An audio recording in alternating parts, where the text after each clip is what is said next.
Hello people's, আজকে আসছি আপনাদের কষ্ট কমাতে, কারণ আমি এটা কিনে কষ্টে আছি। And it is Neutrogena hydra boost water gel lotion sunscreen SPF 50। কেন কষ্টে আছি এটা আমি শেষে বলতেছি।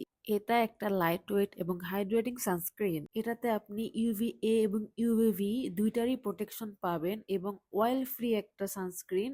ফাঙ্গাল একনে যাদের আছে তারা এটা অনায়াসে চোখ বন্ধ করে ব্যবহার করতে পারবেন। এটার টেক্সচার খুবই লাইটওয়েট। আপনার গায়ের রং সাদা, কালো, হলুদ, নীল যেটাই হোক, আপনাকে একটা ইনভিজিবল ফিনিশ দিবে। এটা একটুও দেখা যাবে না। খুবই একটা ইনভিজিবল ফিনিশিং। এটার প্যাকেজিং, ইনগ্রেডিয়েন্ট লিস্ট, প্রোটেকশন সবই ঠিক আছে। যেটা ঠিক নাই, ওরা যেটা ক্লেম করে এটা কম্বিনেশন টু অয়েলি স্কিনেরও দিতে পারবে। এখানেই শুধু সমস্যা। বাংলাদেশে অলমোস্ট 10 মাসই গরম থাকে।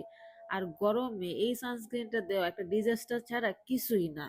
2 মাস উইন্টার থাকে, ওই 2 মাসের জন্য কেউ এটা পারচেস করতে পারেন, কিন্তু গরমে এটা এত তেল তেল হবে, এত হাইড্রেটিং একটা সানস্ক্রিন, এত তেল তেলে হবে আপনার চোখের ইয়াতে না চাইলেও এটা চলে যাবে। খুবই জ্বালা পোড়া করবে।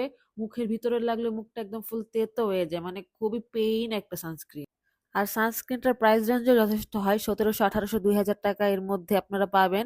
এই দামে এই সানস্ক্রিন কেনার কোনো মানেই হয় না। আপনারা অন্য সানস্ক্রিন দেখেন ভাই, তাও এইটা দেখেন না।